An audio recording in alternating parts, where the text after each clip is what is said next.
Hello friends, welcome to my channel. আমি আজকে তৈরি করে দেখাবো ভ্যানিলা বাটারফ্লাই কেক। আশা করছি আমার আজকের ভিডিওটি আপনাদের কাছে ভালো লাগবে। প্রথমেই আমি 3টা ডিমের সাদা অংশ এবং কুসুম আলাদা করে নিচ্ছি। যদি ডিমটা ফ্রিজে থাকে তাহলে অবশ্যই 30 মিনিট আগে বের করে ব্যবহার করতে হবে। দিয়ে দিচ্ছি 1 কাপ চিনি। একটা ইলেকট্রিক বিটারের সাহায্যে বিট করতে থাকবো যতক্ষণ না পর্যন্ত ক্রিমের মতো হয়ে আসে। আপনাদের কাছে ইলেকট্রিক বিটার না থাকলে হ্যান্ড উইক্স অথবা কাঁটা চামচের সাহায্য করতে পারেন, সেই ক্ষেত্রে সময়টা একটু বেশি লাগবে। আমি একটা 8 লিখে নিচ্ছি। লেখাটা যদি সাথে সাথে মুছে না যায় বুঝতে হবে কেক বানানোর জন্য পুরোপুরি তৈরি। এখন দিয়ে দিচ্ছি 2 টেবিল চামচ রান্না করা সয়াবিন তেল, 1 চা চামচ ভ্যানিলা এসেন্স এবং ডিমের কুসুম দিয়ে কিছুক্ষণের জন্য বিট করে নিতে হবে।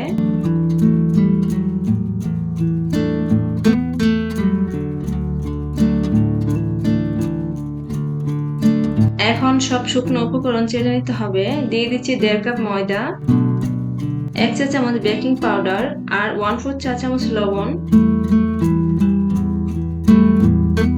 চেলে নেওয়ার পর যে অবশিষ্ট অংশগুলো থাকবে ফেলে দিতে হবে। এখন একটু সময় নিয়ে ভালো করে মিশিয়ে নিতে হবে।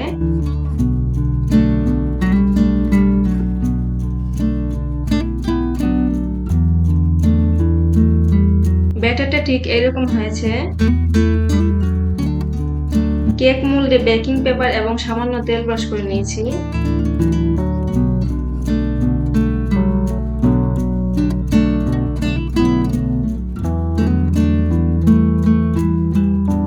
এখন ব্যাটারটা দিয়ে 2-3 বার ট্যাপ করে নিতে হবে।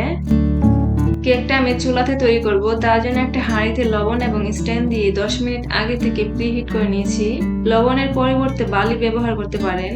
এখন ঢাকনাটা দিয়ে চুলার আঁচটা লোতে রেখে ফিরে আসবো 30 মিনিট পর। ঢাকনা যদি ছিদ্র থাকে তাহলে অবশ্যই ছিদ্রটা বন্ধ করে দিতে হবে। 30 মিনিট পর ফিরে এসে একটা টুথপিকের সাহায্যে চেক করে নিয়েছি। টুথপিকটা একদমই ক্লিন বের হয়েছে, তার মানে কেকটা হয়ে গেছে। কেকটা আমি 2 ঘন্টার জন্য রেস্টে রেখে দেবো ঠান্ডা হওয়ার জন্য। এখন আমি কেকের জন্য ক্রিমটা তৈরি করব। যেই পাত্রে ক্রিমটা তৈরি করবেন সেই পাত্র এবং হ্যান্ড বিটারে কাটা কমপক্ষে 1 ঘন্টা আগে থেকে ডিপ ফ্রিজে রেখে ঠান্ডা করে নিতে হবে এবং ক্রিমটা জাকিয়ে নিতে হবে। আজকের এই কেকটার জন্য আমি 1.5 কাপ বিবু ক্রিম নিয়েছি। প্রথমে লো স্পিডে বিট করতে হবে 2 মিনিট, তারপর হাই স্পিডে বিট করতে হবে 6 মিনিট।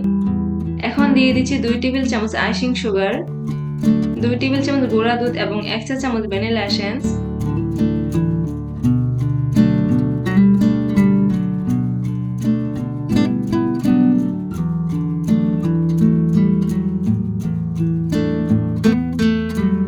ক্রিমটা হয়ে গেছে, এখন বিটারটা আমি সরিয়ে নিচ্ছি।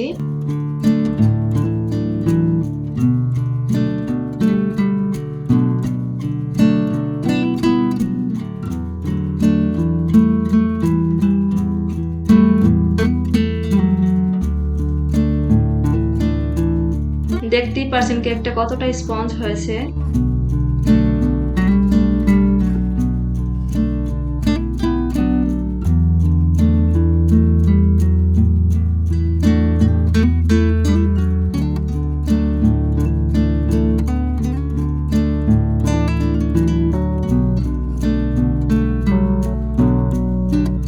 কেকটা আমি 3 পার্ট করে নিয়েছি। কেকের নিচে কিছু পেপার দিয়েছি যেন কেক বোর্ডটা নষ্ট না হয়ে যায়।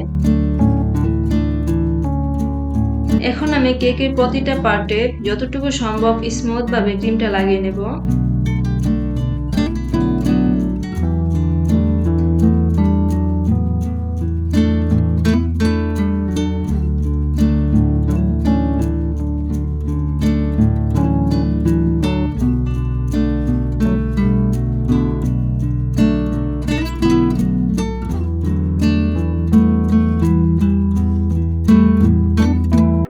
কেকের মাঝ বরাবর থেকে সমানভাবে কেটে নিচ্ছি।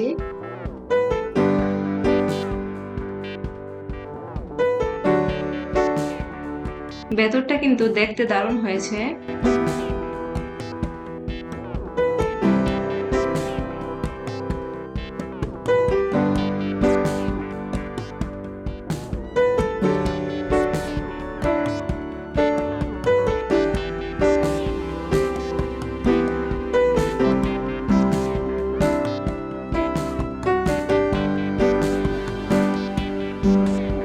বাটারফ্লাইয়ের মতো কেটে নিচ্ছি।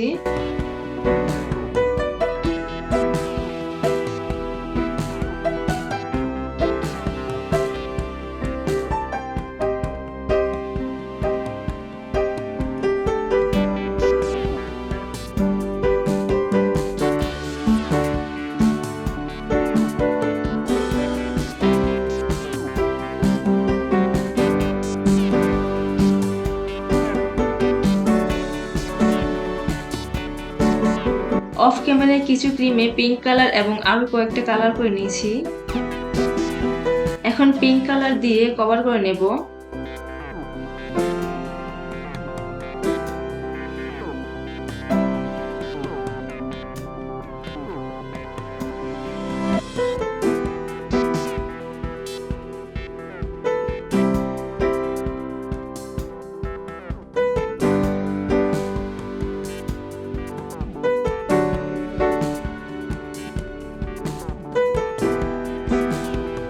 এখন একটা টুথপিক দিয়ে বাটারফ্লাইটাকে এঁকে নিচ্ছি।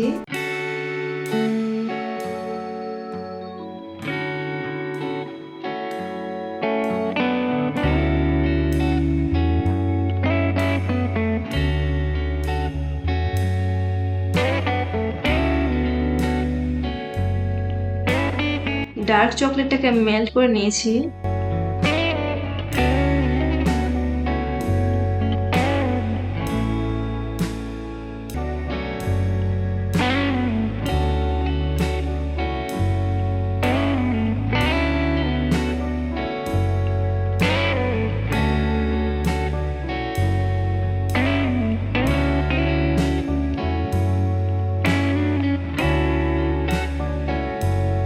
প্রথমেই আমি ব্লু কালার দিচ্ছি।